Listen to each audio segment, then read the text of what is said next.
नमस्कार, मी सोरा. आज तुम्हाला रताळे कसे शिजून घ्यायचे ते सांगते.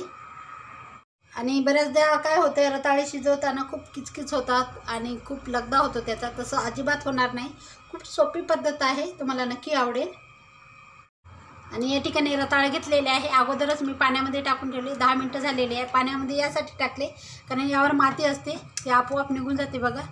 फक्त 1 ते 2 पाण्यानंतर धुवून घ्यायचे. आणि रताळे घेताना मोठ्या साईजचे घ्या. आणि हे रताळे मी परत एक वेळेस आता पाण्याने धुवून घेते, 1 ते 2.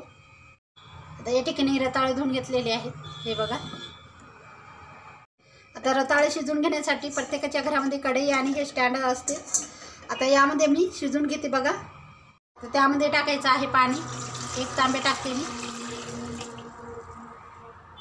आणि अशा पद्धतीने रताळे आपण शिजून घेतले तर अजिबात लगदा होणार नाही रताळ्याचा. आणि कुकरमध्ये तर अजिबात लावू नका तुम्ही, कारण खूप लगदा होतो त्यामध्ये. ही पद्धत वापरून बघा, तुम्हाला आवडेल. आता त्यावर ही रताळे ठेवून घ्यायची आहे.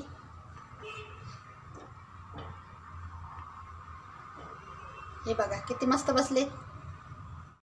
आता पाण्याला छान उकळी पण आलेली आहे आणि त्यावर झाकण ठेवून घ्यायचं कढईच्या मापाचं. हे बघा. आता हे झाकण बरोबर व्यवस्थित बसत नाही आहे, तर मी थोड्या खोल साईजचं ताट घेते. आता परफेक्ट बसलेलं आहे. आणि मध्ये तर उघडून काही पाहायचं नाही, शिजू द्यायचं. जोपर्यंत आपल्याला 15 ते 20 मिनटं कमी जास्त वेळ लागू शकतो त्यानुसार. आता हे शिजून घेते मी. आणि रताळे शिजवताना कमी जास्त वेळ लागू शकतो, गॅस वाढवायचा नाही, कमीलाच असू द्या. आता पाहते रताळे कुठपर्यंत शिजत आले. आणि झाकण काढताना कपड्याचा वापर करायचा आहे. झाकण काळजीपूर्वक काढा. हे बघा किती मस्त. आता आतमध्ये सुरी दाखवते बघा टाकून सहज बघा. तरी शिजलेले आहेत रताळे, किती छान शिजले. आणि बघा किती छान, अजिबात असे मी हातानं पकडलेले आहे.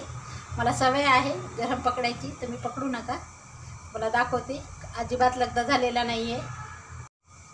आता गॅस बंद करून टाकते मी. अशा प्रकारे रताळे शिजून बघा. नक्की ही रेसिपी तुम्हाला आवडली असेल. ही पद्धत लाईक करा, शेअर करा, कमेंट करा, सबस्क्राईब करायला विसरू नका. चॅनलला नवीन असाल तर भेटूया एका अशाच नवीन व्हिडिओ. तोपर्यंत धन्यवाद.